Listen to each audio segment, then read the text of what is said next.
Welcome to yet another video from my side. I run a YouTube channel called Maths Made Super Easy, and today we will be discussing on about algebraic to trigonometric U substitutions in integral calculus. This is typically grade 12 advanced calculus, and as you may be aware as students of calculus that there are three ways to compute integrands. One is U substitution. U substitution can be of two kinds. One is algebraic and the other one is algebraic to trigonometric. And then the second way in which you can calculate integrands are by partial fractions, and the third way is integration by parts. Let's look at the integrands which actually need a treatment of algebraic conversion to trig substitutions. If we have an integrand of these three types, wherein dx divided by a square plus x square, then dx divided by under root of a square plus x square, and then integration of a square plus x square, the whole thing under a root. We do not have the derivative of this function a square plus x square. If we had the derivative of the function somewhere in the numerator, then these integrands would have been possible to compute without the need for a conversion to a trig substitution. If you come across an integral wherein you spot a constant square plus the variable square, the variable in this case is x, what you need to do is you need to substitute x with a tan theta, where a is the constant. So if we differentiate both sides of this equation, then we get dx is equal to a secant square theta. And then the integrand actually converts into a square plus x square becomes a square secant square theta. And as you would see in the slides coming up, that this is possible to compute. The second variety is where the variable square is the variable square minus a constant square, or x square minus a square. And as we had in the first column, we have three different variants of this. The first variant being dx divided by x square minus a square. The second variant being dx divided by the whole thing under root of x square minus a square. And the third variant being in the numerator itself. We don't have a fraction over here. Under root of x square minus a square dx. What we need to do over here is that we need to put x is equal to a secant theta. And if we differentiate both sides of the equation, we get dx is equal to a secant theta tan theta. And the original integrand actually converts from x square minus a square. It becomes a square tan square theta. The third variety is a square minus x square. Whenever you see this kind of a function in either of the three variants, what you need to do is you need to put x is equal to a sine theta, and differentiating both sides, we get dx is equal to a cos theta. And the original integrand then converts from a square minus x square to a square cos square theta. This is a typical school textbook approach which I've seen in most textbooks on calculus. Is that what they do is, and there's nothing wrong in this approach, is that this is a very simple and a very easy approach. Supposing we have an integral of the kinds dx divided by x square minus a square, and from the formula which we learnt in class 9 and class 10, that x square minus a square is nothing but x plus a multiplied by x minus a.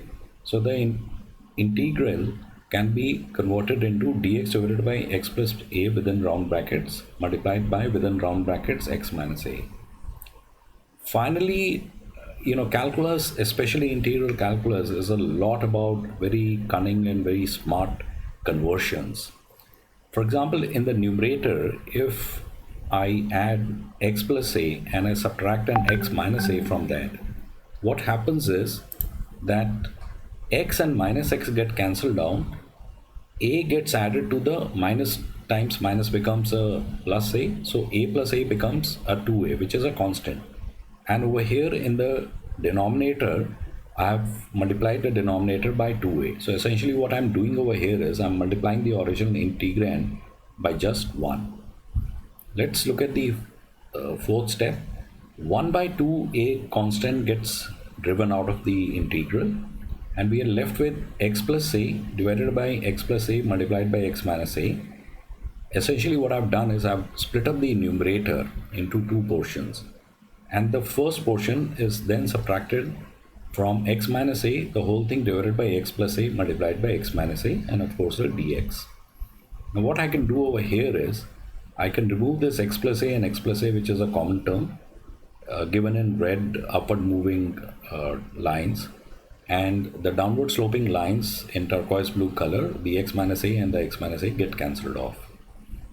This takes me to step number 5, which is 1 divided by 2a, and I can split the integrals by the property of integrals, that integration of a function u plus another function called v, it can be written as integral of u plus integral of v.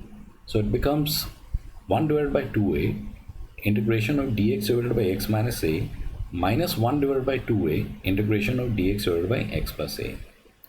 Moving to step number 6, we all know that the integral of dx divided by some function, and wherein supposing that function is a linear function, then the answer is nothing but the natural log function of that function in the denominator.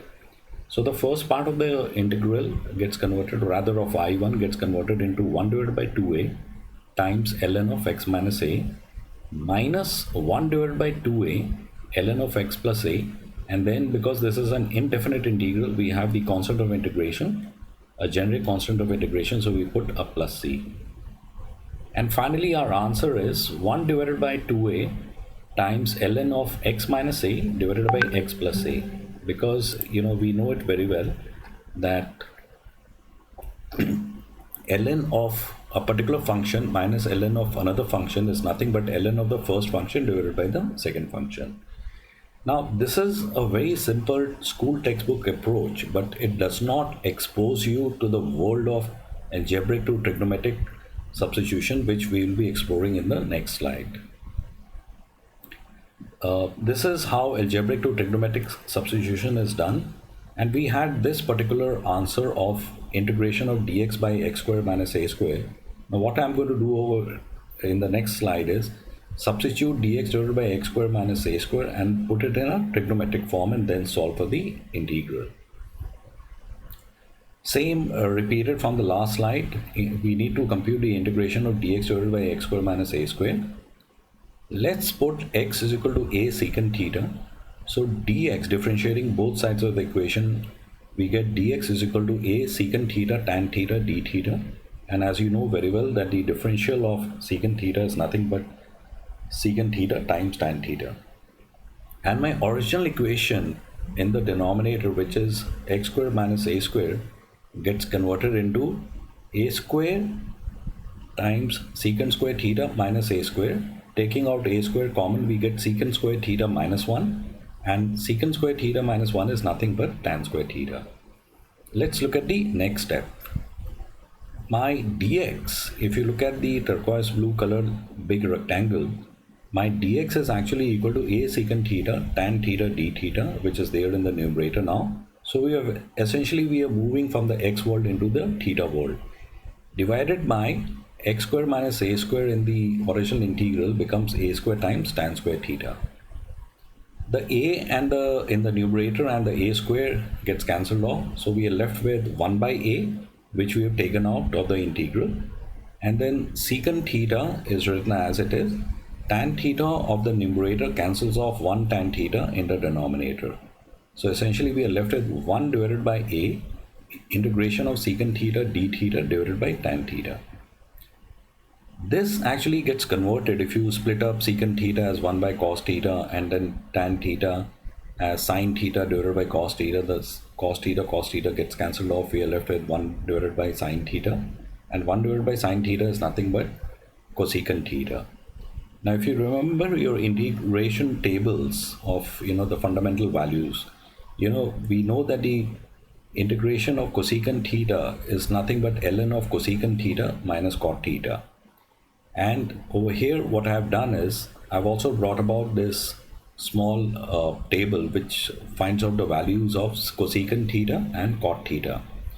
We've already mentioned that we put x is equal to a secant theta, so my secant theta is equal to x divided by a. And if you look at the right angle triangle, I've specifically mentioned theta angle, and I've been able to compute the three sides of the right angle triangle. And from there in, I've been able to compute the values of cosecant theta and cot theta.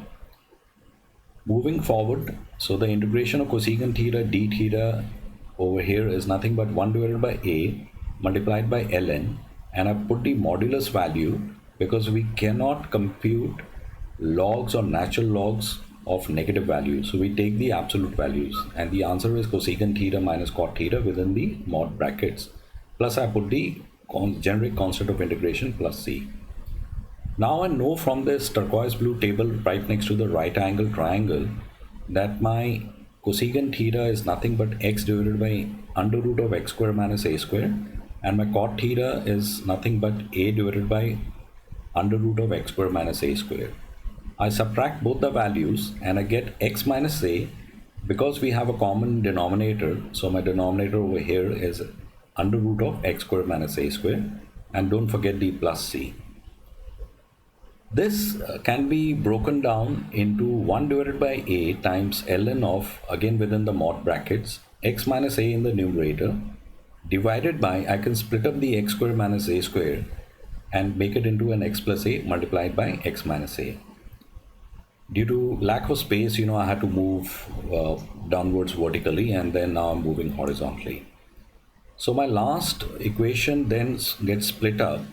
The under root x minus a cancels off the x minus a of the numerator, and I'm left with this equation 1 divided by a ln of, within mod value brackets, x minus a divided by x plus a. The whole thing is actually an under root 1 divided by 2 raised to the power of 1 by 2. And as we know from the log functions that if we have log of x to the power y, that is equal to y times x. And over here, this function gets converted into 1 divided by 2a times ln of x minus a times divided by x plus a plus the constant of integration.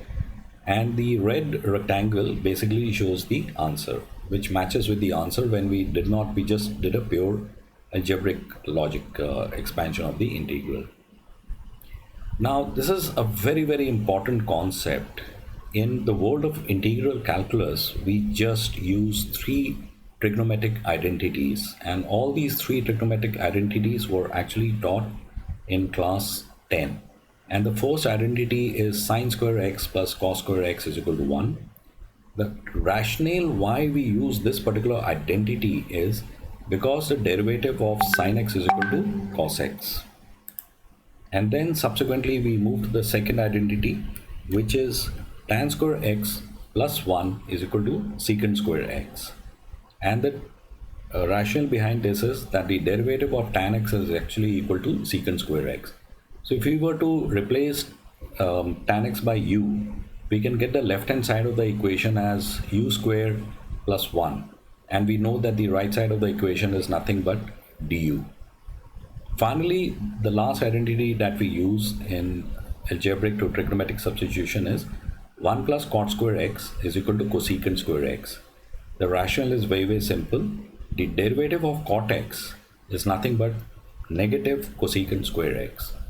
Now, if you look at these three particular identities, the first identity is the original identity, and the next two identities are actually can be derived from the original identity. So if I have sine square x plus cos square x is equal to 1, and I divide both sides of the equation by cos square x, so sine square x by cos square x becomes tan square x. Cos square x divided by cos square x becomes a plus 1, and on the right side of the equation 1 divided by cos square x is nothing but secant square x. Now if the original identity sine square x plus cos square x is equal to 1 is divided by sine square x both on the left hand side and on the right hand side, we are left with 1 plus cot square x is equal to cosecant square x. This is a very important concept, and I have not come across this concept on any of the YouTube videos or on Wikipedia or in any of the textbooks that I've read so far on calculus. My name is Vishal Bhatia. I did a master's in finance from the London School of Economics.